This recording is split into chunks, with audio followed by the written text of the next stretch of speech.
संसदेमध्ये लोकसभेची पोटनिवडणूक जिंकलेल्या खासदारांचा शपथविधी पार पडलेला आहे। यावेळी सगळ्यांच्या नजरा होत्या वायनाडच्या नवनिर्वाचित खासदार प्रियंका गांधी यांच्याकडे। प्रियंका यांनी खासदारकीची शपथ घेतली आणि गांधी घराण्यामधला आणखी एक सदस्य संसदीय राजकारणात उतरलाय। महत्त्वाची बाब म्हणजे प्रियंका संसदेत पोहोचताच त्यांची तुलना थेट माजी पंतप्रधान इंदिरा गांधींशी करण्यात आली आहे। अनेक ठिकाणी इंदिरा इज बॅक असे बॅनर झळकलेत, तर सोशल मीडियातही तशाच काहीशा भावना व्यक्त करण्यात आल्या। मैं प्रियंका गांधी वाड्रा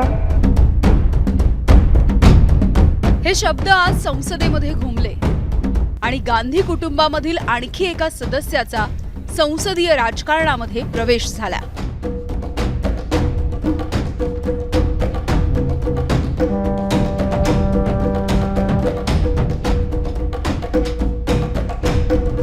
राज्यसभेच्या खासदार सोनिया गांधी, रायबरेलीचे खासदार राहुल गांधी आणि आता वायनाडमधून प्रियंका गांधी।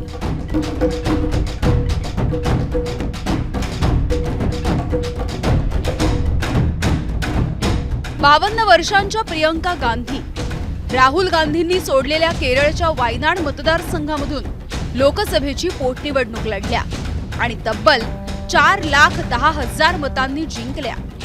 प्रियंका गांधींना मिळालेली ही मतं राहुल गांधींना वायनाडमध्ये मिळालेल्या मतांपेक्षा सुद्धा जास्त आहेत। संपूर्ण गांधी कुटुंब आता संसदेत पोहोचलंय, पण आज प्रियंका गांधी जेव्हा संसदेमध्ये पोहोचल्या तेव्हा अनेकांनी म्हटलं, इंदिरा इज बॅक। इंदिरा गांधींसारखीच देहबोली, त्यांच्यासारखाच पेहराव, त्यांच्यासारखंच चालणं आणि शपथ घेताना इंदिराजींसारखंच बोलणं, या सगळ्यामुळे प्रियंका गांधींमध्ये लोकांना दिसल्या इंदिरा गांधी। प्रियंका गांधी आणि इंदिरा गांधी यांच्या व्यक्तिमत्वात विलक्षण साम्य आहे असं लोक अनेक वर्ष म्हणत आहेत। आणि इंदिरा गांधी त्यांच्या 50 नंतर ज्या पद्धतीच्या जशा दिसायच्या तशाच प्रियंका गांधी आज दिसतात। त्यांच्या व्यक्तिमत्वामध्ये एक रुजुता, प्रेमळपणा, मार्दव आहे आणि जे इंदिरा गांधींच्या व्यक्तिमत्वातही होतं। इंदिरा गांधी आक्रमक होत्या, तशाच प्रियंका गांधी अनेकदा आक्रमकही झालेल्या आपण पाहिलेल्या आहेत। परंतु आता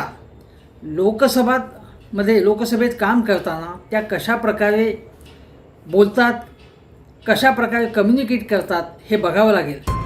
प्रियंका यांना इंदिरा गांधींचा सहवास फार काळ लाभला नाही। इंदिरा गांधी गेल्या त्यावेळेला प्रियंका फक्त 12 वर्षांच्या होत्या। त्यावेळची आठवण त्यांनी एकदा एका सभेमध्ये सुद्धा सांगितली आहे। मैं 12 साल की थी उस दिन, सुबह 9 बजे 8 बजे मैं स्कूल जा रही थी। तो हम लोग इकट्ठे रहते थे। दादी के पास गई, स्कूल में एक प्रतियोगिता थी, उसके लिए मैंने दादी का एक झोला रखती थी, मैंने उनका झोला मांगा। नाटक की प्रतियोगिता थी और उनको प्यार से ऐसे पकड़ के बाय बाय बोल के स्कूल चली गई।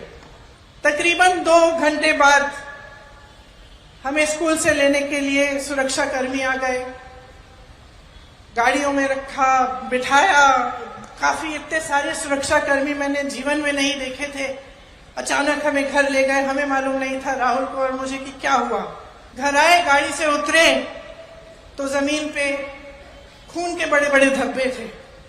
उस समय हमें मालूम नहीं था कि हमारी दादी का खून था जो उस मिट्टी में मिल चुका था। आपली आजी, वडील, त्यानंतर आई आणि मग भाऊ, हे सगळेच जण राजकारणामध्ये असताना प्रियंका गांधींनी मात्र सक्रिय राजकारणामध्ये येण्यासाठी बराच उशीर केला। वयाच्या 17व्या वर्षापासून प्रियंका काँग्रेसचं काम करतायत। 1989च्या निवडणुकीमध्ये राजीव गांधींसाठी त्यांनी पहिल्यांदा प्रचारामध्ये सहभाग घेतला।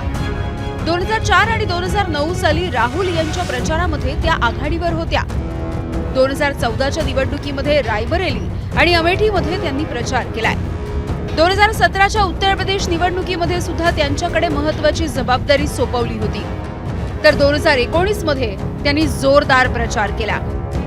पण सक्रिय राजकारणामध्ये प्रियंका गांधी नेमक्या कधी येणार हा प्रश्न त्यांना अनेक वेळा विचारण्यात आला। 2019 नंतर त्यांनी पूर्ण वेळ काँग्रेसला दिला आणि 5 वर्षांनी अखेर ती संधी आलीच। वायनाड पोटनिवडणुकीसाठी काँग्रेसने प्रियंका गांधींना संधी दिली, प्रियंका जिंकल्या। आणि गांधी घराण्यामधील आणखी एक सदस्य संसदीय राजकारणाचा भाग बनला. पण पहिल्याच दिवशी थेट इंदिरा गांधींशी तुलना झाल्यानं प्रियंका यांच्या समोर आता आव्हान आहे ते इंदिराजींचा वारसा तितक्याच ताकदीनं पुढे नेण्याचं आणि राहुल गांधींसोबत काँग्रेस पक्षाचं काम आणखी जोमानं पुढे नेण्याचं. सिद्धेश कांसेसह ब्युरो रिपोर्ट, एबीपी माझा. एबीपी माझा, उघडा डोळे बघा नीट.